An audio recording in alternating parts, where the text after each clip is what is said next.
Sebab malu ni sebahagian iman. Lepas itu kata orang tua, kalau malu sudah hilang, hidup sama macam binatang. Dalam tunjuk ajar Melayu, sifat malu ni cermin moral. Kata orang tua, kalau malu berbuat ibadat, dunia akhirat hidup tersesat. Kalau malu bekerja, hidup sengsara. Malu beramal, alamat mati tak berbekal. Dalam kehidupan orang Melayu, orang yang tidak beraib malu, itu hina kedudukan dia. Orang ini dianggap sangat rendah, hina, disamakan dengan haiwan. Atas sebab itulah orang Melayu, dia berusaha memelihara sifat malu sepanjang hayat dia. Macam kita malam ni, kita jaga sifat malu kita daripada kita lahir sampai mati. Kita pertahankan maruah kita, malu kita pertahankan. Sebab itu kata Raja Ali Haji, kita orang Melayu, kita kena kenal dengan Raja Ali Haji. Raja Ali Haji bin Raja Haji Ahmad ni, dia ulama, ahli sejarah dan pujangga Bugis Melayu.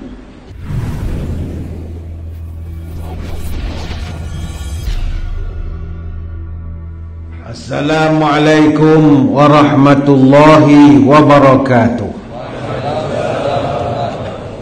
Bismillahilladzi la yadurru ma'asmihi syai'un fil ardi wala fis sama' wa huwas sami'ul alim. A'udzu bikalimatillahi tammati min syarri ma khalaq. Alhamdulillahi hamdan katsiran thayyiban mubarakan fihi kama yanbaghi li jalali wajhikal karim wa li 'azimi sultanik.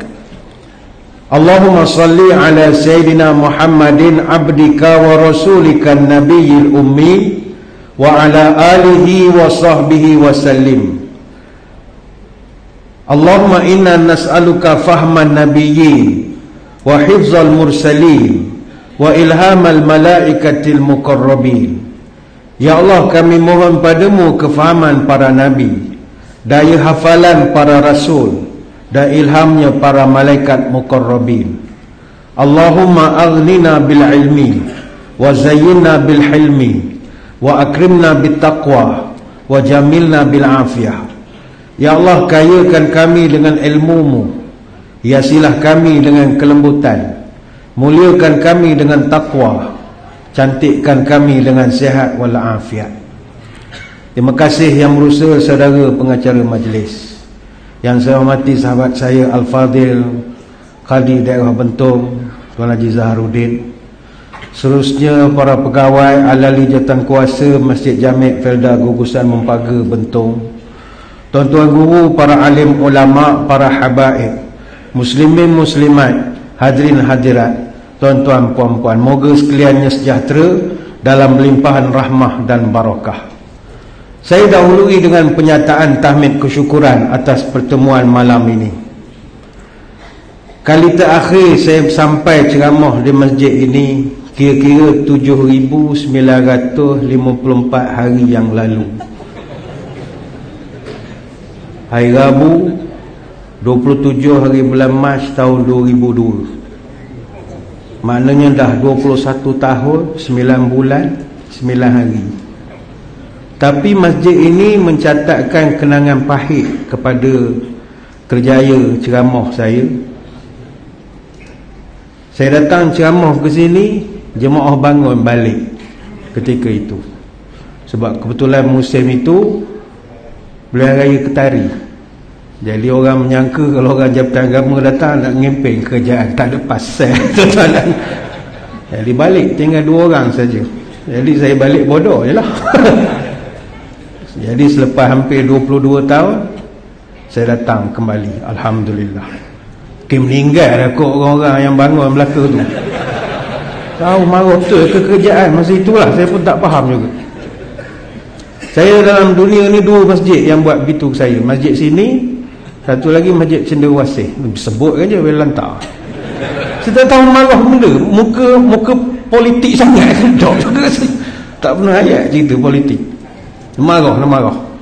Semayang 5 sah, time saya ceramah tinggal 3 orang, bangun habis balik. Hadirin-hadirat sekalian, barang yang lepas tak payah dikenal, kita menuju ke depan. Hadirin-hadirat sekalian, alhamdulillah malam ni kita saling kembali bertatap muka, dan saya diminta menyampaikan satu tajuk, moga-moga ada manfaat, iaitu tentang umat akhir zaman. Saya pun tidak pasti kenapa tajuk ini dipilih, tapi insya-Allah kita bincangkanlah setakat mana yang mampu. Hadirin-hadirat sekalian, gambaran tentang umat akhir zaman ini ada disebutkan dalam rangkaian pantun orang tua-tua dulu. Orang tua-tua dulu dia mendidik anak cucu guna seni, pakai pantun gurindam.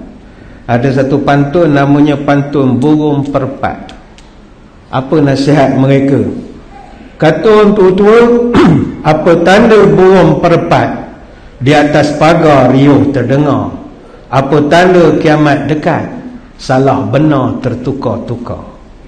Apa tanda burung perpat di atas pagar mencari angin? Apa tanda kiamat dekat? Orang benar mati terasing. Apa tanda burung perpat mematuk bunga saban senja? Apa tanda kiamat dekat? Memegang agama laksana bara.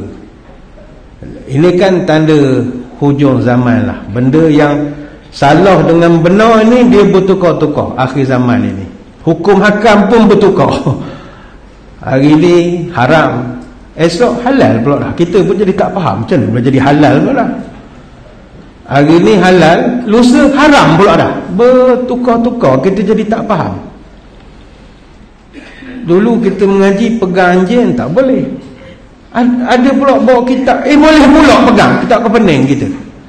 Dulu kata buat maulid boleh, ini pun tak boleh pula dah. Kan jadi pening begitu sajalah. Dia bertukar-tukar. Itu yang Piramli buat cerita Musa menjanggut tu. Dia kata tak apa, ini undang-undang ana bikin, ana boleh kasih tukar lah. Jangan begitu, buat malu korang. Jangan bertukar-tukar, firm. Boleh, tak boleh, tak boleh. Apa lagi kata orang tua-tua? Apa tanda burung perpat jalan berjinjit di sela-sela? Apa tanda kiamat dekat? Membangun masjid berbangga-bangga. Kan tanda kiamat juga. Masjid comel, tapi dibanggakan masjidnya sajalah. Masyarakatnya terus terlantar dan terbiar. Orang B40, orang miskin, fakir, asnaf, mu'alaf tidak merasa kewujudan masjid. Sedangkan masjid ini jangan kita sibuk berdandan tapi lupa pada lingkungan. Orang sumbang derma dan sebagainya, bantulah kepada yang memerlukan. Ini panjang ceritalah. Ada satu masjid saya pernah pergi, tapi bukan di negeri kita. Dia beli lampu cendelia. Cendelia ni lampu tengah-tengah. Lampu. Saya sampai ceramah di situ, AJK nombor 1 ditunjuk ke saya. Lampu tu lah. Ustaz Meh nak tunjuk lampu. Lampu dia nak tunjuk. Yelah, layankan je lah. Besar lampu dia, cantik. Memang saya tak pernah tengok lampu cendelia begitu. Saya panggil cendelia lah, orang putih panggil cendelia. Saya tanya, berapa harga ni? 2 juta. Oh, 2 juta. Kenapa mahal? Dia pakai batu Suzuki. Benda kena adalah namanya, yang kita pun tak berminat nak membetulkan tajwidnya. Jadi tanya apa istimewa sampai 2 juta? Dia kata lampu ni boleh tukar color. Mula dia pusing warna biru, dia putar lagi hijau, putar lagi oranye, putar lagi, adalah warna-warni. Jadi semua orang apa juga parti suka menengok sebab semua warna ada. Jadi tak adalah terasa ni biru, marah, kening, tak ada, dia semua warna ada. Dalam hati saya benda pedahnya lampu tukar-tukar. Kali adalah jemaah jumpa, dia kata kami ni suka menengok lampu tu. Masalahnya khusyuk tu hilang. Lupa rakaat pun ada masa. Sebab galik lah tengoknya dia tukar-tukar. Rakaat ke berapa dia ni? Ada yang tak perasan aku ni sembahyang sunat ke sembahyang fardu, lupa ada. Jadi bukan itulah matlamat masjid. Apa lagi?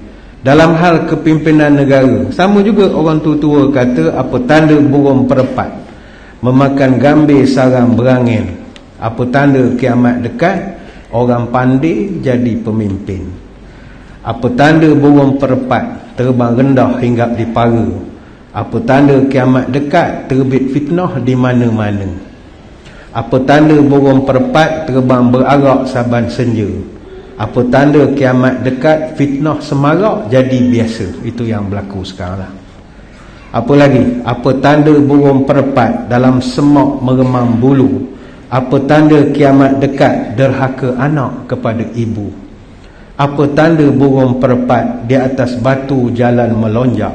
Apa tanda kiamat dekat bertuan ibu kepada anak? Nyaknya sungguhlah. Mak tu pencen bagilah rehat. Disuruh jaga anak dia. Bagilah gaji ikut grade pencen. Ni duit tak beri. Anak lah macam boboiboy melompat tak henti-henti. Ni bukan marah orang sini, dah. Bukan jaga anak seorang. Adik-adik lain pun ada anak ke, tak nyebut ke mak bapak dia. Ni panjang cerita lah. Bertuan ibu kepada anak. Apa tanda burung perpat dalam semak kaki tersola? Apa tanda kiamat dekat bumi bergolak mengirim bencana? Apa tanda burung perpat bulu bergidik di patuk angsa? Apa tanda kiamat dekat orang Pasik bermaharaja lela? Apa tanda burung perpat 2-3 main di sawah? Apa tanda kiamat dekat wanita lelaki tak sepadan jumlah? Apa tanda burung perpat dalam semak mati tertindih? Apa tanda kiamat dekat Muslim ramai tapi macam buih? Saya kalau nak baca pantun burung perpat ni sampai subuh boleh. Sebab dia banyak. Dia susul tebal ni pantun dia tentang akhir zaman ni. Dia cerita. Pada malam ni saya nak pokerkan ada beberapa rangkap daripada pantun tu yang agak menarik, yang boleh kita ambil iktibar berkenaan dengan masalah sosial masyarakat apabila dunia semakin berada pada perakhiran zaman. Kata orang tua-tua, apa tanda burung perpat di atas batu di patuk elang? Apa tanda kiamat dekat? Orang berbaju tapi macam bertelanjang. Itu kan ramai. Tak kira laki-laki pun ada, perempuan pun ada. Perempuan berpakaian ketat dan macam-macam. Laki pun sama juga. Kayuh basikal hari Ahad bukan main ketat seluar. Yang laki, yang perempuan kita tak tengok. Kita tengok yang laki, geli menengok. Ada yang balik exercise gymnasium pakai singlet kulu kili, tak tukar-tukar baju pakai singlet sampai ke 2-3 hari pakai singlet. Nak menunjuk lengan, jangan begitu, nampak ketiak malu. Lembu tak pernah tunjuk ketiak kau orang. Pernah tengok ketiak lembu? Tak pernah. Teruk boleh lembu lagi. Lembu lagi katam badan pada kita, tak tunjuk kau orang ketiak dia. Yang puan pun sama, pakai baju nampak pusat.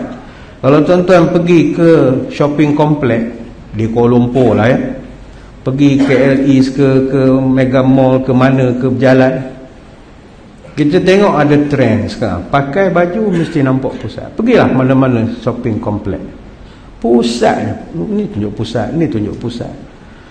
Agak tu sebab orang panggil pusat membeli belah agaknya, antara asal usulnya lah. Berkata orang tua lagi, apa tanda burung perpat panjang sayap mengibas-ngibas? Apa tanda kiamat dekat nafsu syahwat sesuka lepas? Pantun-pantun ini yang saya suka. Kalau yang cerita pasal sosial ini, dia menjuruh kepada satu masalah yang paling banyak berlaku pada umat akhir zaman, iaitu sudah hilangnya sifat malu. Ini itu yang kita boleh simpulkan. Memang kebelakangan ni kita kena akui banyak terpapar di media sosial kelakuan anak-anak kita, yang mana kelakuan itu memalukan agama, bangsa dan juga negara kita. Kepada anak-anak muda yang mendengar ceramah ini, bukan kita marah, malah ni tak. Ini bukan marah, ini dakwah. Dakwah ni mengubat. Kita bukan marah-marah, maki-maki, menerakakan awak, tidak. Kita love, cinta. Kita nak ajak, kita nak kebaikan. Ingat, agama kita ni agama yang sangat mementingkan sifat malu. Dalam kitab Al-Arba'in An-Nawawiyah, ada hadis nombor ke-20 disebutkan, inna mimma adrakan nasu min kalabin nubuwatil ula idza lam tastahi fasna ma syi'ta. Nabi sebut dalam hadis riwayat Bukhari, sesungguhnya antara ungkapan yang paling terkenal di kalangan manusia yang diucapkan oleh semua nabi-nabi terdahulu adalah idza lam tastahi fasna ma syi'ta. Kalau engkau tak malu, buat kau awak lah, kok-se demo lah. Kalau tak malu buat. Hadis riwayat Imam Bukhari. Maknanya ni ayat mengelah kita nasihat, jangan buat ini. Dia nak buat juga. Kalau tak malu, buatlah. Kalau orang tu dia ada malu, dia tak akan buat. Malu ni mengelah yang paling hujung sekali.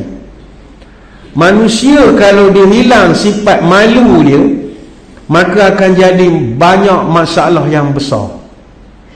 Contohnya bagi kita orang Melayu, diajarkan membataskan pergaulan lelaki dengan perempuan misalnya. Apa sebab?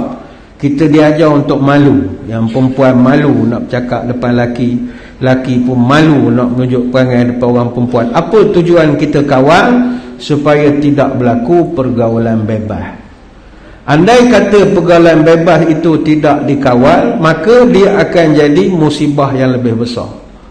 Tuan-tuan sekalian, hari ni jumlah anak luar nikah di negara kita, anak luar nikah kasar sangat. Anak tak sah taraf, nampak akademik sikit, macam tak berapa berdosa sangatlah bunyinya. Anak tak sah taraf di Malaysia sekarang mencecah 257,411 orang. Ini bermakna setiap 37 minit akan berlaku satu kes zina.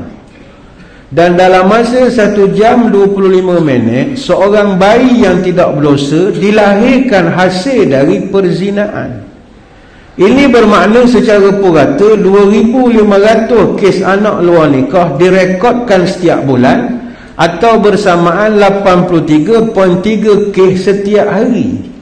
Yang kalau diunjurkan lagi, satu kes pendaftaran anak luar nikah berlaku dalam setiap 17 minit 17 saat.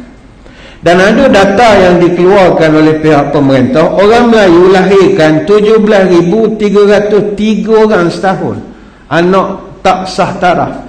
Ini bermakna kalau 17,303 bagi 365, 47 kelahiran anak luar nikah Melayu berlaku setiap hari. Ini bersamaan 2 kelahiran setiap jam. Ini juga bermakna 47 kes zina yang hasilkan kehamilan telah berlaku setiap hari. Andainya 47 kes zina ini mewakili 1% saja dari kejadian sebenar, maka ini bermakna seramai 4,700 pasangan lelaki perempuan melakukan hubungan seksual haram setiap hari. Apa puncanya? Puncanya tak malu ya. Baik itu malu ni mustahak. Apatah lagi kita tak boleh nafi orang akhir zaman dia akan berzina di mana suka dia. Kata pantun orang tua-tua, apa tanda burung perempat mendedah bunga di mana-mana? Apa tanda kiamat dekat orang berzina di mana suka? Ini betul dalam satu hadis Nabi pernah menyebut, kata Abu Hurairah, "Wallazi nafsi biyadihi la tafna hadhil ummatu hatta yaquma ar-rajulu ila al-mar'ati fayaftarishuha fit tariqi." Demi Allah, kata Nabi, takkan berlaku kiamat sehinggalah muncul orang lelaki yang akan mengadakan hubungan atau melakukan hubungan seksual dengan seorang wanita. Dia melakukan pekerjaan itu kat jalan-jalannya, tepi jalan, dalam semak, kat taman bunga, benda-benda begitu, secara publik. Sehingga kan fayakunu khiyaruhum yawma idzin yaqul, orang-orang yang paling baik pun ketika itu hanya mampu mengatakan kepada golongan ini, law waraitaha wara'a hadzal ha'id. Orang baik-baik macam tuan-tuan terpaksa menegur, "Dek, Jangan buat sini, buat belakang tembok dinding tu, nampak dia orang. Hadis riwayat Abu Ya'la. Budaya ni belum sampai ke tempat kita lah, sebab kita ada jabat agama, polis pun boleh ambil tindakan, pegawai masjid, imam pun diberi kuasa untuk menangkap ni, mungkin tak ada lah. Tapi kalau di barat, budaya ni dipanggil budaya cottaging. Cottaging ni melakukan hubungan seksual di tempat terbuka, sebab dia dah bosan buat tempat tertutup dalam rumah, sembunyi-sembunyi, tutup lampu, dia bosan. Dia nak buat tempat biar satu dunia tengok. Tak apa, dipanggil kelompok doggers. Doggers ini mereka memang buat kerjaannya tu di tempat awam. Di Scotland saja, daripada 260 buah taman bunga, 60% jadi lokasi pilihan kumpulan doggers ini. Sehingga pihak kerajaan di Scotland terpaksa wujudkan Akta Kesalahan Seksual 2003. Sebab orang nak melakukan hubungan seksual tu di tepi-tepi jalan. Di Australia pun sama, ada pasangan memang sengaja buat kerja di tepi jalan, atas kereta tepi jalan. Apa tujuannya? Supaya dirakam oleh Google Map Street View. Dia nak masuk dalam peta Google Map itu. Antara tempat yang orang pernah scroll jumpa gambar orang tengah mengadakan hubungan seksual adalah peta di Jerman, Quebec dengan Manchester. Tuan-tuan tak ecek lah, dia 10 minit sekali tukar gambar tu. Kan ada pula semangat, ya ke cari lalu, teruk lalu lah. Balik kepada malu ini, tuan-tuan, malu ni sifat yang semakin hilang. Malu ni di akhir zaman dia dah hilang dah. Baik itu dulu saya pernah lah memberi teguran kepada seorang pemimpin, kata jangan guna perkataan malu apa tu, tak boleh. Itu bahasa budak-budak, jangan kita guna, tak sesuai. Malu kena ada, tak boleh malu apa bosku, gitulah lebih kurang ayatnya. Dia kata jangan, kita bukan cerita politik, sebab malu ni sebahagian iman. Baik itu kata orang tua-tua, kalau malu sudah hilang, hidup sama macam binatang. Dalam tunjuk ajar Melayu, sifat malu ni cermin moral. Kata orang tua-tua, kalau malu berbuat ibadat, dunia akhirat hidup tersesat. Kalau malu bekerja, hidup sengsara. Malu beramal, alamat mati tak berbekal. Dalam kehidupan orang Melayu, orang yang tidak beraib malu, itu hina kedudukan dia. Orang ini dianggap sangat rendah, hina, disamakan dengan haiwan. Atas sebab itulah orang Melayu dia berusaha memelihara sifat malu sepanjang hayat dia. Macam kita malam ni, kita jaga sifat malu kita daripada kita lahir sampai mati. Kita pertahankan maruah kita, malu kita pertahankan. Sebab itu kata Raja Ali Haji, kita orang Melayu kita kena kenal dengan Raja Ali Haji. Raja Ali Haji bin Raja Haji Ahmad ni dia ulama, ahli sejarah dan pujangga Bugis Melayu. Dia ni keturunan kedua ataupun cucu kepada Raja Haji Fisabilillah yang dipertuan dari Kesultanan Lingga Riau. Dia buat satu mahakarya dia yang paling hebat, yang masyhur lah, Gurindam 12 tahun 1847. Setakat ni tak ada lagi masjid mengajar kitab Gurindam 12 ni. Bapak sedap Gurindam 12. Dia Gurindam dia, tapi dia punya sindiran dia padu lah, padu. Kata dia tentang sifat malu ini, tanda manusia yang berakal apabila dia tu ada 3 perkara: ilmu, akal, malu. Ini manusia kata dia. Dia ada ilmu, akal, malu. Walaupun manusia tu berkongsi nafsu binatang dengan binatang, iaitu makan, minum, tidur, melakukan hubungan seksual, tetapi 3 perkara ni, iaitu ilmu, akal, malu, tak ada pada binatang. Binatang dia ada ilham, dia ada firasat, tapi dia tidak ada ilmu, akal, malu.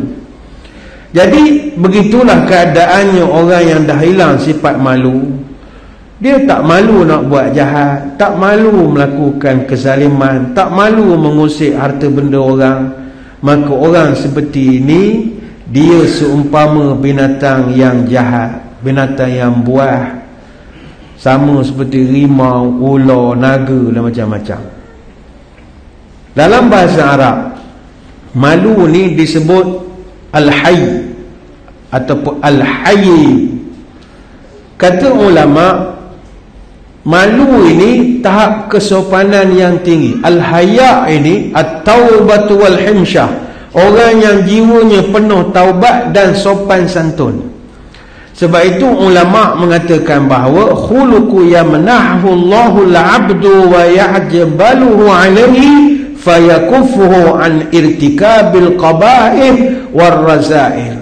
Malu ni adalah sifat yang dikurniakan Allah kepada hamba-Nya yang terpilih, yang kalau dia ada, menyebabkan dia jauh daripada benda-benda hina dan jauh daripada keburukan. Ini disyarahkan oleh dalam kitab Fathul Bari. Ibn Rajab juga ada mengulahkan tentang sifat malu ini. Dia bagi kita orang beriman, malu ni perhiasan sejati kita. Wal haya'u syu'batul minal iman. Sifat malu ini sebahagian dari cabang iman. Ni hadis Bukhari Muslim. Kata Ibnu Umar radhiyallahu anhuma, innal haya'a wal imana qurina jami'a, fa iza rufi'a ahaduhuma rufi'al akhar. Iman dan juga sifat malu adalah benda yang terikat satu. Salah satu hilang, satu lagi hilang juga. Iman, malu. Ada malu, tak ada iman, terungkai. Ada iman, tak ada malu, terungkai juga. Hadis riwayat Al-Hakim. Kata Salman Al-Farisi, inna Allah azza wa jalla idza arada an yuhlika 'abda naza'a minhul haya. Allah kalau nak membinasakan seseorang, nombor satu yang dia cabut adalah sifat malu. Artinya kita kalau tiba-tiba hilang rasa malu, itu tanda Tuhan nak merosakkan kita. Rasa hilang malu nak mencuri duit masjid, asalnya malu nak ambil, malu korang ambil duit masjid. Tiba hari tu rasa ambil je lantaknya, masjid orang sedekah tak belanja juga, ambil je lah. Contoh, bila hilang je sifat malu itu nak dihancurkan kita. Fa iza naza'a minhu al-haya lam talqahu illa maqitan mumaqqatan. Kalau rasa malu sudah dicabut dari seseorang, maka tidaklah engkau jumpai orang tersebut melainkan dia dalam keadaan maqitan mumaqqatan. Allah tengah sangat murka kepada dia. Fa idza lam talqahu illa maqitan mumaqqatan nuzi'at minhul amanah. Orang kalau dia dah dicabut malu, Allah murka, datang perangai ketiga, amanah dia cabut. Dia rasuah, pecah amanah, tipu duit dan sebagainya. Fa idza nuzi'at minhul amanah lam talqahu illa kha'inan mukhawwanan. Kalau amanah dia cabut, ketika itu dia berkhianat siang malam pagi petang, nipu semua, scammer. Fa idza lam talqahu illa kha'inan mukhawwanan nuzi'at minhu rahmah. Kalau sifat itu dah ada pada dia, khianat korang dan sebagainya, yang seterusnya dicabut adalah sifat kasih sayang. Dia dah tak kesian korang, dia tak buli dah kepada orang, hati dah keras. Fa idza nuzi'at minhu rahmah lam talqahu illa rajiman mula'anan. Kalau kasih sayang kepada manusia pun dah hilang, maka orang tu sedang dikutuk oleh Allah. Fa idza lam talqahu illa rajiman mula'anan nuzi'at minhu riqatul Islam. Kalau dia ni sudah menjadi orang yang sangat dikutuk Allah, maka tercabutlah ikatan Islam daripada orang itu. Ini hadis riwayat Ibnu Majah. Jadi kalau kita susun kronologinya sampai peringkat Tuhan marah, murka, kutuk, laknat apa semua, apa punca dia? Puncanya malu. Itu Nabi mulakan dengan malu. Sebab itu tuan-tuan, semua para Nabi dan Rasul semua memiliki sifat malu. Nabi-Nabi semua sifat malu. Ada satu cerita yang dikisahkan oleh Nabi sendiri kepada Abu Hurairah radhiyallahu anhu. Nabi ni dia suka bercerita. Ada satu hari dia cerita kepada Abu Hurairah satu kisah. Kanat Banu Israel yaghtasiluna uratan yanzuru ba'duhum ila sawati ba'd. Nabi cerita ke Abu Hurairah, dulu puak-puak Bani Israel dia suka mandi telanjang ramai-ramai, kata Nabi. Perangai dia orang mandi telanjang ramai-ramai. Sehingga kan yaghtasilu uratun yanzuru ba'dhum ila sawati ba'd. Jadi sesama dia tu akan nampaklah kemaluan masing-masing mandi beramai-ramai. Dia memang Bani Israel ataupun orang Eropah sekarang ini, dia memang suka mandi telanjang ramai-ramai.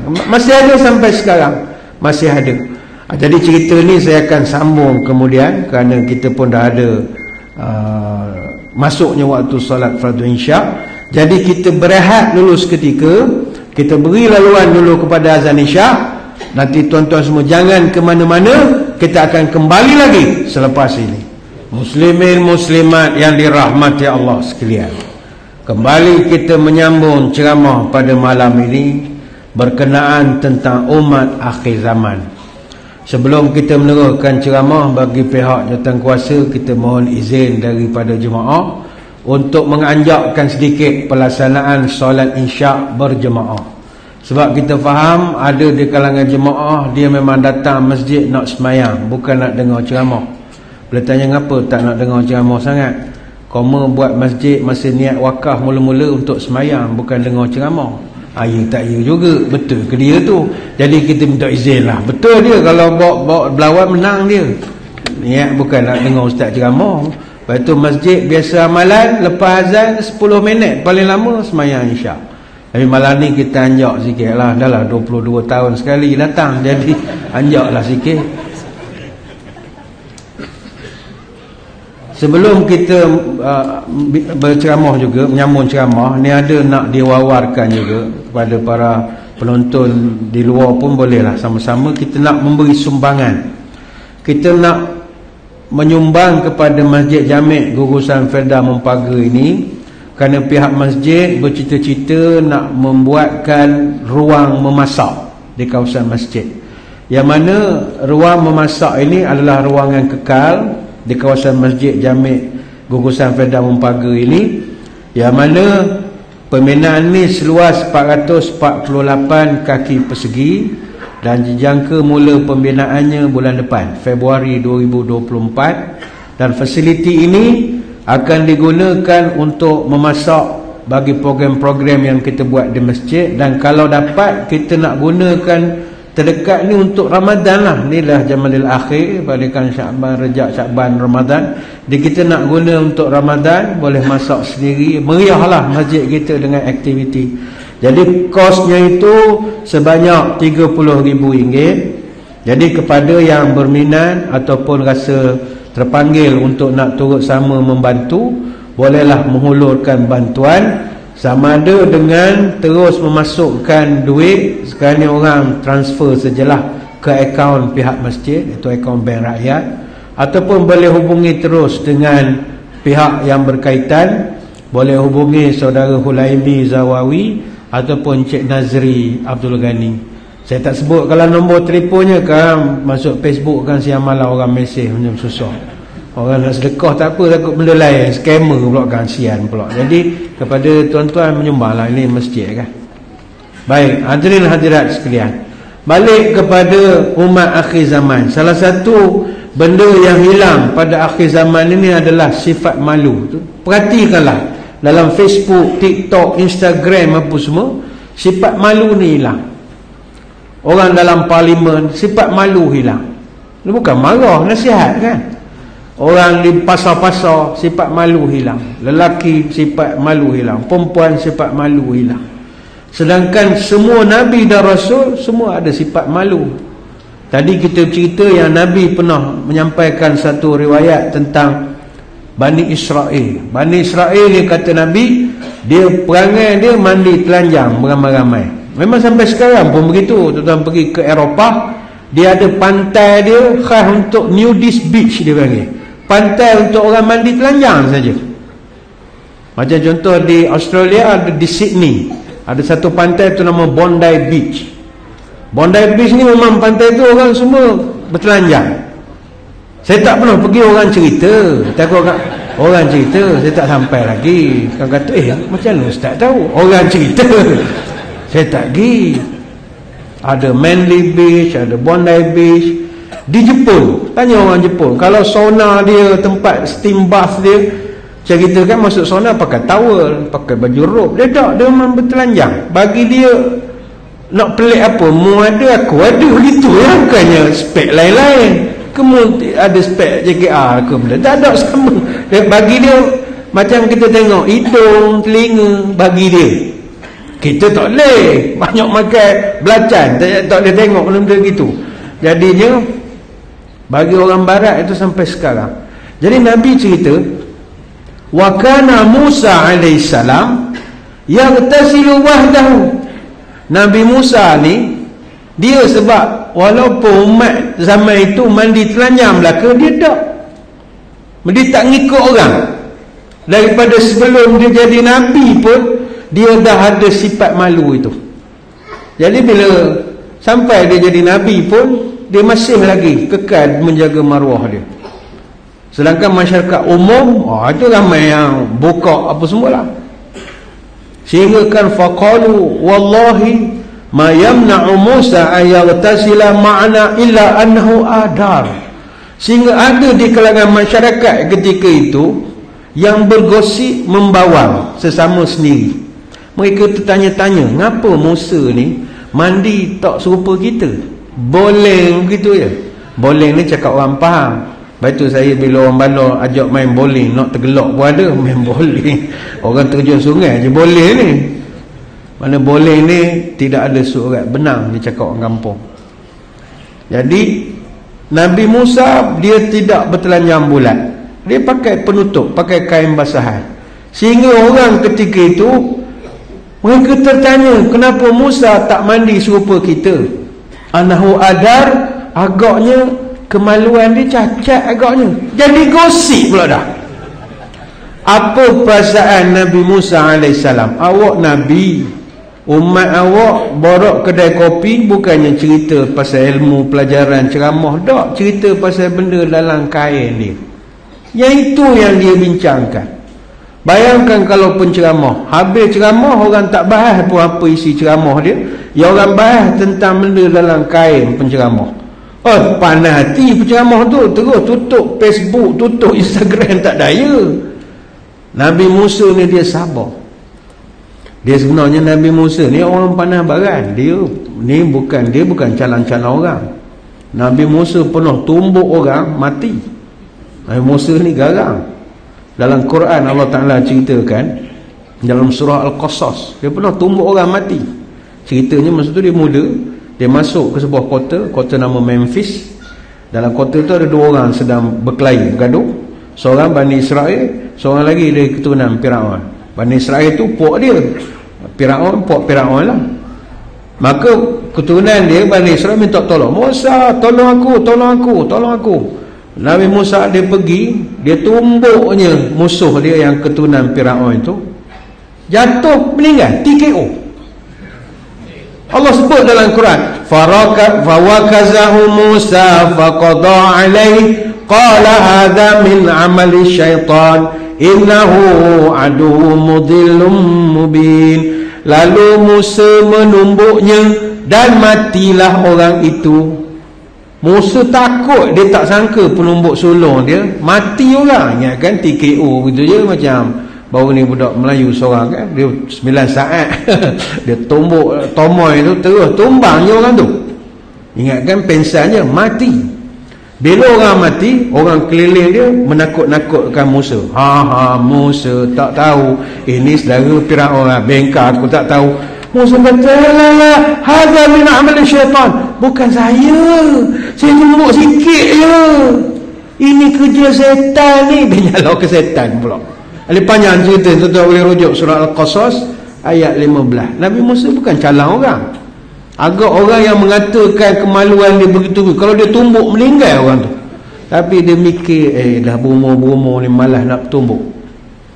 Jadi satu hari kata Nabi, fazahaba marratan yaghtasili fawada'a sabu ala hajar. Satu hari Nabi cerita Nabi Musa pergi mandi. Nabi Musa mandi, letak pakaian dia pada satu batu. Dia pakai kain basahan, dia mandi. Tiba-tiba fafarra al-hajar bisawbih. Tiba-tiba batu yang Nabi Musa letakkan baju tadi, batu tu fafarra al-hajar, batu tu lari. Batu tu bergerak, batu lari. Fajama'a Musa bi'athrihi yaqulu sawbi hajar, sawbi hajar. Nabi Musa kejar batu itu, batu tu lari. Nabi Musa kejar, batu, baju aku. Batu, baju aku. Kita dengar mungkin pelik, tapi sebab yang menceritakan Nabi, percaya je lah. Batu kejar oleh Nabi Musa. Hatta nazarat Banu Israel ila sawati Musa faqalu wallahi ba'bi Musa min ba'sin. Ketika Nabi Musa duk mengejar orang tu tadi, batu tu tadi, dia pakai kain dia lah, basahan tu nipis agaknya. Beberapa orang Bani Israel yang sedang duduk di ladang ke apa, ternampak Nabi Musa berlari dengan kain basahan yang nipis. Jadi auratnya itu agak kelihatan. Jadi ada di kalangan mereka itu mengatakan fara'auhu uryanan ahsan ma khalaqallah. Lawa pada hak kita. Ada kan ma ahsana uryanan ahsan ma khalaqallah. Comel pada hak kita lagi. Don't play main-main sangat. Maka Nabi pun cerita faqamal hajar ba'da hatta nuzira ila qala fa akhadha thawbahu fatafiqa bil hajar darban. Batu tu dah lama dia berhenti. Nabi Musa ambil tongkat, dia pukul batu. Pesa sangat, ambil baju orang. Degil sangat dia rotannya batu itu. Qala Abu Hurairah, kata Abu Hurairah, wallahi innahu bil hajar nadabun sittatun aw sab'atun darbun Musa alaihissalam bil hajar. Demi Allah, pada batu itu ada 6 bekas ataupun 7 bekas pukulan Nabi Musa dan masih ada. Ini hadis riwayat Imam Muslim. Ceritanya adalah Nabi Musa sejak pada itu dah ada sifat malu tu turun-temurun nabi-nabi terdahulu. Lalu bagaimana dengan kita? Kalau Nabi kita SAW itu masyhurlah cerita malunya itu. Nabi ini tuan-tuan, kata Imran bin Husain radhiyallahu anhu, kana Nabi ashadda hayaan minal azra'i fi khidriha. Nabi ni dia seorang yang sangat pemalu, lebih pemalu daripada gadis pingitan. Hadis Bukhari Muslim. Apa makna gadis pingitan? Sekarang ni dah tak ada dah gadis pingitan. Zaman kita dah tak ada. Pingitan ni tradisi pernikahan orang sebelah-sebelah Jawa ramai. Ada juga diamalkan oleh suku Banjar, ada Betawi pun ada, suku Sumbawa pun ada. Tapi yang paling ramai amalkan tradisi pingitan ni orang Jawa. Apa maknanya? Pingitan ni dia akan simpan anak perempuannya dalam rumah, tak bagi berjumpa dengan tunangnya itu. Ada tempoh dia lah, beberapa lama tempoh. Ada 2 minggu, ada 1 bulan, ada 40 hari. 40 hari dia tak boleh berjumpa dengan tunang dia sampai tarikh perkahwinan. Macam anak kita kan dah bertunang, kulu kilih pergi tengok pelamin, pergi benda nak kahwin, tapi kulu kilih berdua lah. Jadi disebabkan hari-hari berjumpa, keluar makan, pergi benda kulu kilih, bila hari pernikahan itu dah tak ada malu. Tak ada. Sebab hari-hari jumpa. Bahkan nikah pukul 10 pagi, pukul 8 tu kita cari selemak dulu. Jadi pukul 10 macam main pondok-pondok lah. Cuba dipinggitkan tak berjumpa sebulan atau minimum 2 minggu lah. Jadi bila dia bertemu pada hari pernikahan, dia akan jadi rindu dendam dan dia ada sifat malu. Sebab itu pengantin zaman dulu, tuan-tuan tengok gambar persandingan, pengantin lelaki duduk bersila atas pelamin tegak, pengantin perempuan mesti tunduk. nampak perhiasan kepala ke, tunduk gitu. Apa sebab? Malu. Baru malam tu dijumpakan, atau baru siang tu persandingan dipertemukan. Pengantin zaman sekarang ada malu? Mana ada. Si arwah pula cameraman. Okey, sini, berdiri sini. Okey.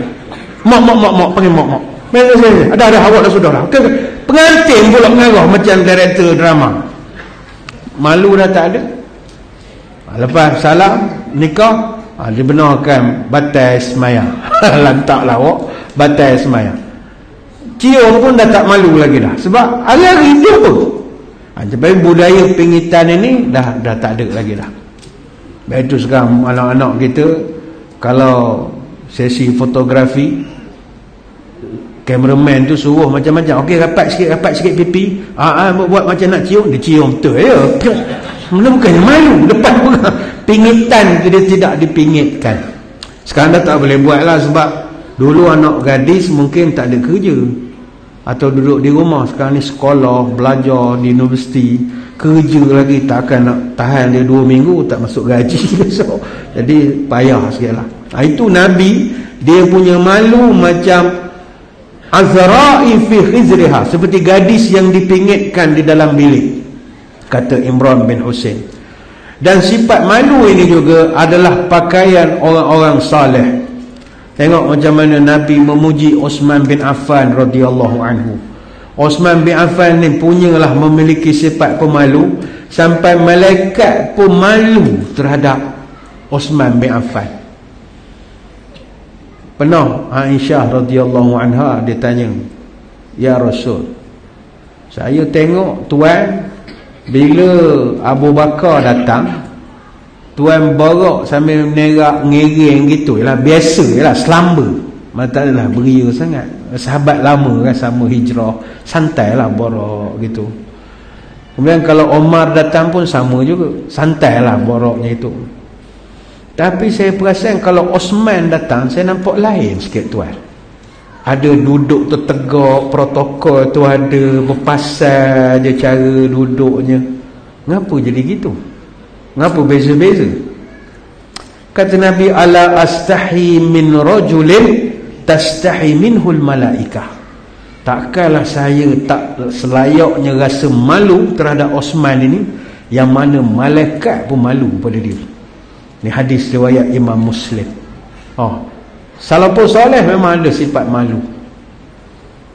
Kalau konteks Nabi kita, kalau tuan-tuan mengaji hadis, tuan-tuan perasan tak, Nabi ni punyalah banyak sifat pemalu. Nabi kalau bercakap benda-benda yang melibatkan dalam kain, Nabi guna bahasa berlapik. Nabi dia tak cakap bahasa direct, orang ada maruah.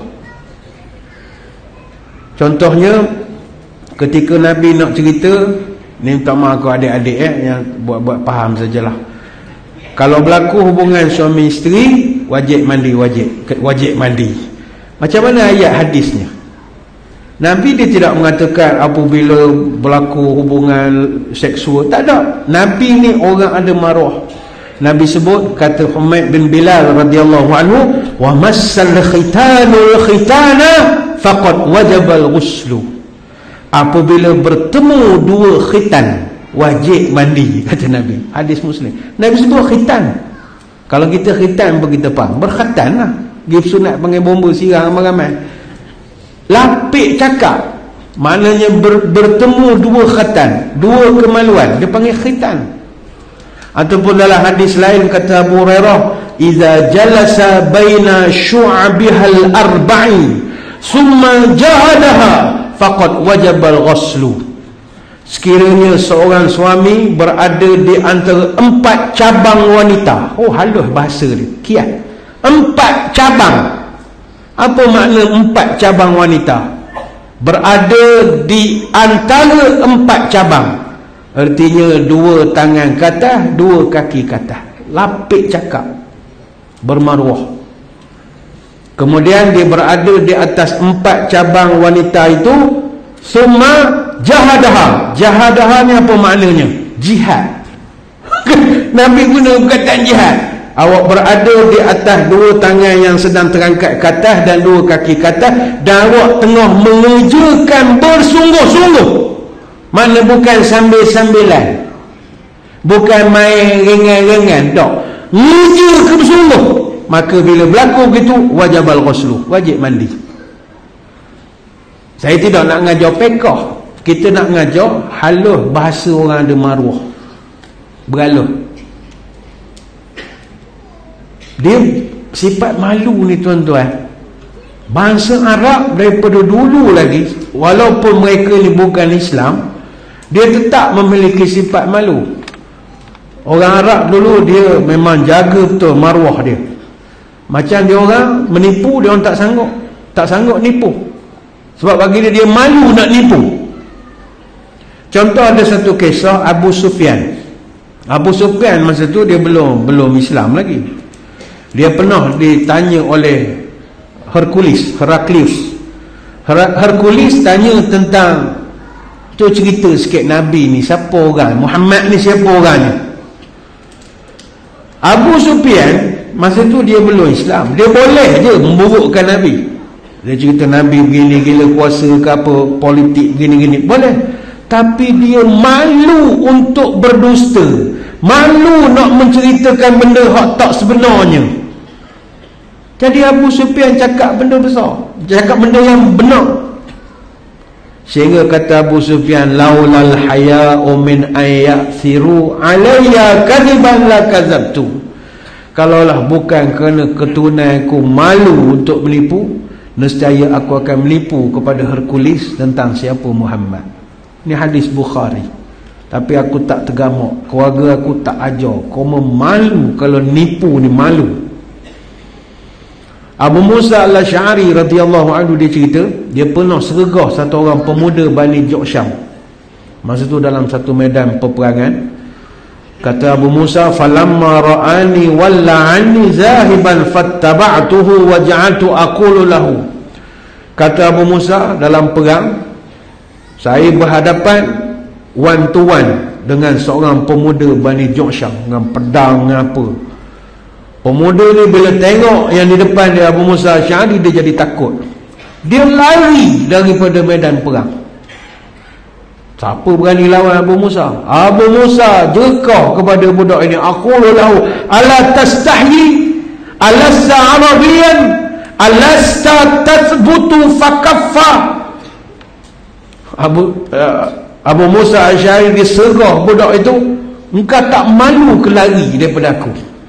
Engkau ni malu je jadi bangsa Arab, berhenti jadi orang Arab.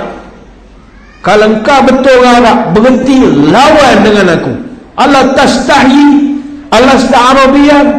Mu ni orang Arab ke bukan Arab ni? Orang Arab bukan penakut begini, buat malu je mengaku orang Arab.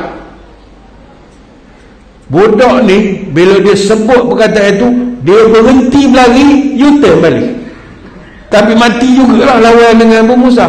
Tak, dia peduli apa mati, malu, dia jaga sungguh. Baik itu tuan-tuan sekalian, marilah kita memiliki sifat malu ini yang sudah semakin hilang bila berada pada akhir zaman. Bagi pasangan suami isteri, adalah sikit sifat malu. Janganlah benda-benda hak mesra-mesra ni mengada-ngada masuk dalam Facebook, menyampah orang melengoknya, ling yang balik melayang padai dengan muka. Tak boleh begitu, baring-baring ambil gambar, tak ada malu tu ada. Dalam agama kita mengajarkan malu ni, antara yang kita kena malu sungguh-sungguh adalah pertama sekali malu kepada Allah Ta'ala. Itu nombor satu sekali. Sebab Allah Ta'ala ni saya ambil pendapat Imam Mawardi dalam kitab Adabud Dunya wad Din. Dia kata nombor satu, malulah kepada Tuhan. Jauhkan daripada segala hak dia tegah yang dia larang. Jauhkan anggota badan, panca indera daripada buat maksiat. Kena selalu ingat pada kematian. Sentiasa sedar kita ni lemah, kita banyak dosa, kita banyak maksiat. Jangan lebih-lebih dalam melawan Tuhan ni, tak boleh. Tidak boleh menetap jati, papan di jauh, di belah-belah. Jangan ikut kehendak hati, kita semua bawah perintah Allah. Jangan, kena malu dengan Allah. Satu. Nombor dua, kita kena malu dengan orang. Malu sesama manusia. Jangan ambil harta orang, jangan nipu orang, jangan ngumpat orang. Malu kita esok kita ngata ke orang, kita tak tahu rupanya orang yang kita kata tu sampai berita ke dia. Awak mengata ke kau apa dah muka? Malu kita ingatkan tak ada orang sampai lah ke dia. Orang menyampai ni ramai. Jadi malu kepada orang. Yang ketiga, malu pada maruah diri kita, nama baik keluarga kita, kehormatan kita. Dia sebab itu Nabi kita, dia suruh kita malu dengan makhluk yang kita tak nampak. Apa contoh makhluk yang kita tak nampak? Antaranya kita kena malu dengan malaikat. Tuan-tuan, malaikat ni pada diri kita ni hampir 22 malaikat yang menjaga kita, yang mengekor kita siang malam. Baik orang kalau penakut, dia tak cukup iman pada malaikat. Iman belum sempurna. Mana ada kita berjalan seorang. Tuan-tuan kadang penakut nak lalu pergi lakom, tak berani pukul 2 pagi. Baru pula hantu mengangkang besar tinggi. Kita bukan jalan seorang, 22 malaikat. Hak kanan kiri dia memang confirm lah. Tak cerita malaikat maut lagi. Malaikat maut pun ikut sama. Jadinya kita berteman sama. Jadi Nabi mengatakan, Iyakum wat-ta'arri, jangan engkau sokmo. At-ta'arri ni maknanya bertelanjang bulat, kata Nabi. Jangan bertelanjang bulat. Fa inna ma'akum man la yufarriqukum fi naumin wala yaqazatin. Kerana bersama kamu selalu ada malaikat-malaikat yang tidak pernah berpisah dengan kamu, kecuali ketika kamu masuk buang air besar atau ketika kamu melakukan hubungan seksual dengan isteri kamu. Masa itu je malaikat keluar. 22 malaikat keluar ketika kita masuk ke tandas, buang air, dan ketika bersama dengan pasangan. Dia keluar. Dia hormatlah privasi kita. Dan kata Nabi, ala fastahyuhuma ala fakrimuhuma. Maka kata Nabi, malulah pada mereka, muliakanlah mereka, kata Nabi. Ini hadis riwayat Imam At-Tirmizi daripada Ibnu Umar radhiyallahu anhuma. Jadi kita hak dah berumur ni, kalau boleh janganlah amalkan budaya telanjang bulat. Jangan. Malaikat ada, malaikat menyampah ke menengok dia ni daripada kecil telanjang, dah nak mati pun telanjang lagi. Contoh. Ada orang kadang tidur pun bertelanjang. Kata jangan, awak kalau mati telanjang malu esok anak cucu menengok. Kalau tuan-tuan dah umur pencen, mandi pakailah kain basah. Kok pensan dalam tandas meninggal dalam bilik air, pecah pintu dia bomba, Allah, telanjang lagi dah 70. Contoh. Korang-korang bila jumpa pakai kain basah, adalah sikit aib kita ditutup. Begitu ya. Jadi ini satu Nabi pesan, Iyakum wat-ta'arri, jauhkanlah daripada suka sangat telanjang bulat, kata Nabi, sebab ada malaikat. Yang kedua, Nabi pesan pada kita, ada satu lagi makhluk yang juga dia nampak kita, kita tak nampak dia. Siapakah dia? Jin. Ni majlis kita ni, jin banyak. Bahkan jin dia lagi suka dengar ceramah banding dengan orang. Dan orang kalau dia minat satu orang penceramah, tak ada masalah. Tapi kalau jin minat pada penceramah, masalah tuan-tuan. Sebab jin boleh ikut sampai ke rumah. Dia boleh masuk rumah. Sebab dia kan boleh teluh masuk ikut pintu angin apa semua. Tuan-tuan pun balik kan, ada jin mengikut. Terutama puan-puan di belakang yang comel-comel, jin suka. Jin milih juga. Dia milih muka pecah rumah dia tak nak. Comel-comel dia ikut sampai ke rumah, jin sampai ke rumah. Sebab itu orang tua lu pesan kalau balik daripada tempat-tempat luar malam-malam ni, sebab malam kita siang dia. Itu terbaliknya. Bila sampai di rumah kan, sebelum masuk pintu rumah diajarkan kita bercakap dulu dengan halaman rumah kita tu. Ni rumah aku, jangan masuk, balik semua. Cakap seorang je. Memang bunyi macam orang gila, tapi melemah belum rumah. Maknanya dia ikut. Tapi kalau tuan-tuan muka pecah rumah, dia tak ikut, bazir. Tapi kalau tuan-tuan handsome, dia ikut lah.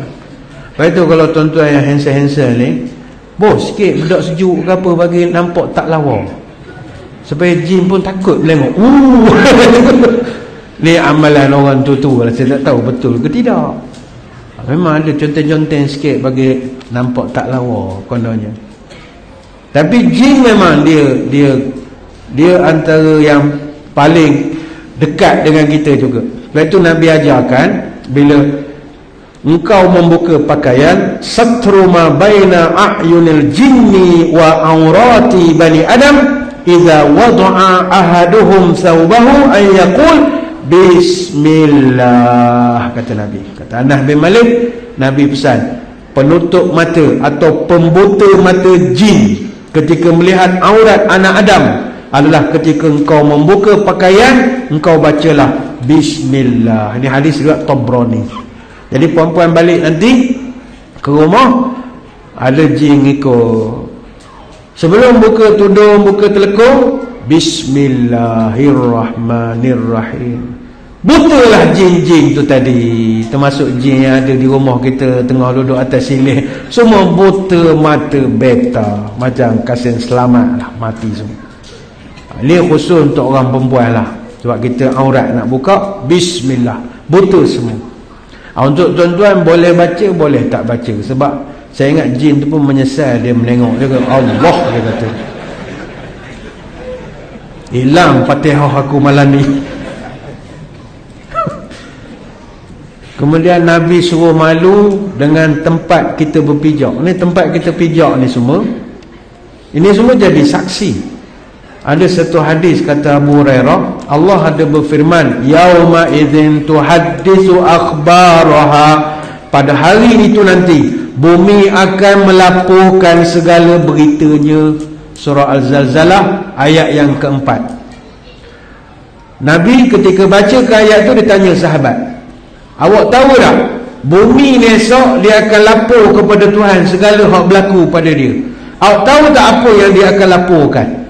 Sahabat kata, Allah dan Rasulnya yang lebih tahu ya Rasul. Kata Nabi dia begini, inna akhbaraha an tashhada ala kulli abdin aw ummatin bima amila ala zahriha. Bumi ni nanti dia akan mengadu semua kepada Allah terhadap semua perbuatan kita, tak kira lelaki ataupun perempuan. Apa yang kita buat di muka bumi ni dia lapor semua. Antaqula amila kaza wa kaza yauma kaza wa kaza qala fadhi akhbaruha. Bumi itu mengadu, ya Allah, orang ni dulu buat begitu dan begini pada hari itu, pada hari ini. Detail dia mengadu. Dan inilah yang akan fahadi akhbaruha. Ini yang dimasukkan, bumi akan mengadu kepada Allah apa yang kita buat atas bumi ini. Macam tuan-tuan sekarang datang ceramah, nanti bumi mempaga ini, dia akan mengadu, ya Allah, orang ni dulu pada hari sekian-sekian dia datang dengar ceramah. Ya Allah, orang ni pada hari, dia mengadu. Rupanya bumi berpijak ni kuat mengadu rupanya. Jadi kata Nabi, mu kena malu sikit dengan bumi ni. Malu bila nak buat jahat, malu, sebab dia akan mengadu pada Allah. Hatta makhluk sekeliling kita ni semuanya kaki repot belaka. Tuan-tuan ingat, cicak semut tu pandang saja kita. Kita buat maksiat dalam rumah, cicak pandang daripada atas. Itu dia mengucap cicak. Alhamdulillah nak jadi lah dia pergi Mekah 4 kali dah. Tu dia mengucap cicak. Dia mandang tu, dan dia akan lapor kepada Allah. Dalam satu hadis kata Anas bin Malik, Iza ta'abal abdu ansallahu hafazata wa anta dhalika jawarihahu wa ma'alimahu minal ardi hatta yalqa Allah wa laysa alaihi syahidun minallah bizanbin. Apabila seorang hamba itu bertaubat, maka Allah secara otomatik akan menjadikan semua makhluk yang lain lupa kepada dosa kita. Termasuklah al-hafazata, malaikat kiri kanan. Malaikat jadi lupa, padahal dia menengok kita punya kejahatan dulu. Tapi disebab kita dah istighfar, taubat, padam habis, delete, kosong. Puas cari, mana nak kau tulis hari tu? Sudah, tak ada kau dah. Rasa ingat tulis, nembah duit ni. Dia dah taubat, rupanya hilang habis. Dia lupa. Bukan sekadar malaikat hafazah, wa ansa zalika jawarihu, anggota badan kita semua lupa. Ni tangan kita ni, jari jemari ni, kalau kita tarik komen, kutuk orang apa semua, jari ni akan jadi saksi ni. Akhirat esok mulut kena jahit, kena tampal dengan stiker, dengan seletik. Tangan akan bercakap, oh ni kuat komen, mencela orang, ngata orang ni pakai fake account ni, no. Ni semua tangan akan bercakap. Tapi sebab kita istighfar taubat, wa jawarihu, segala anggotanya lupa. Wa ma'alimahu fil ard, termasuk semua makhluk di muka bumi. Semua makhluk, cicak ke apa hak ada di rumah, semua dia jadi lupa. Kucing, tuan-tuan ingat oyeng kita pandang saja kita tu, nyau, dia tengok, kata tahu aku jadi saksi esok, nyau, dia pandang kita. Masa di dunia dia tak bercakap, akhirat esok. Tapi bila kita bertaubat, semuanya itu akan dipadamkan memori mereka. Maka inilah sifat malu yang kita kena ada. Tapi sekali lagi, jangan pula malu ni segala benda kita malu, sehingga malu pada benda hak tak sepatutnya. Ingat orang tua-tua pesan, takut biar bersebab, malu biar bertempat. Malu kena ada, tapi kena ada tempat. La yanalul ilma mustahi wala mustakbir. Salafus salih mengatakan, dua jenis manusia tak akan dapat ilmu sampai bila-bila. Mengajilah macam mana pun. Pertama, orang malu, takkan dapat ilmu. Yang kedua, orang sombong, dia rasa lebih cerdik daripada tuan guru. Habis awak datang mengaji, awak rasa lebih cerdik daripada orang yang mengajar. Tak dapat ilmu. Apa tanda Melayu berilmu? Tahu aib, mengenal malu. Apa tanda Melayu terpuji? Tahu menjaga malu diri. Jadi kalau belajar, jangan malu. Itu sahabat-sahabat, walaupun Nabi ajar sifat malu, tapi kalau bab belajar, mereka belajar. Walaupun kadang nak tanya benda-benda yang melibatkan hubungan suami isteri ke, benda-benda begitulah, pasal mandi wajib ke apa, mereka belajar. Itu tak jadi masalah. Ataupun kita malu bekerja, tak boleh lah. Tapi dari segi yang lain-lain, maruah, kita mesti ada sifat malu. Maka hadirin hadirat sekalian, marilah kita mengambil pelajaran daripada huraian malam ini, supaya akhirat mendapat berkah. Banyakkan takwa kepada Allah, jauhkan hawa nafsu serakah, jauhkan sifat bermewah-mewah, supaya akhirat tidak dipanggang. Di tali Allah tempat kita berpegang. Petua diingat, amanah dikenang, banyakkan amalan pagi dan petang, supaya akhirat tidak diseksa. Hidup jangan membuang masa, buatlah kebaikan di mana saja, beramal jangan menunggu senja, supaya selamat di hari kemudian. Duduk berakal, tegak pun beriman. Duduk bersaudara, tegak berkawan. Duduk beraja, tegak bertuan. Saya mengucapkan ribuan terima kasih di atas undangan. Mohon maaf sebarang kekurangan. Moga-moga kita bertemu pada lain-lain kesempatan. Sebelum kita berpisah, marilah kita sama-sama menadah tangan berdoa. Moga majlis diberkati oleh Ilahi. A'udzubillahi minasyaitonirrajim. Bismillahirrahmanirrahim. Allahumma salli wa sallim ala Sayyidina Muhammad salatan tukhrijuna biha min zulumatil wahmi. Allahumma tawil umurana wa sahih ajsadana wa nawwir qulubana wa thabit imanana wa ahsin a'malana wa wasi' arzaqana wa ilal khairi qarribna wa li syarri ab'idna waqdi hawaijana fid din wad dunya wal akhirah innaka ala kulli syai'in qadir. Ya Allah, panjangkanlah umur kami, sihatkanlah tubuh badan kami, terangkanlah hati kami, tetapkanlah iman kami, molekkanlah amalan kami, luaskanlah rezeki kami, dekatkan kami dengan kebaikan, jauhkan kami dari kejahatan, kabulkanlah segala doa kami, sama ada dalam urusan agama, dunia ataupun akhirat. Subhanakallahumma wa bihamdika nashhadu an la ilaha illa anta nastaghfiruka wa natubu ilaik. Wa sallallahu ala sayyidina Muhammadin wa ala alihi wa sahbihi wa baraka wa sallam. Walhamdulillahi rabbil alamin. Sekadar itu, wabillahi taufiq wal hidayah. Assalamualaikum warahmatullahi wabarakatuh. Wallahu a'lam.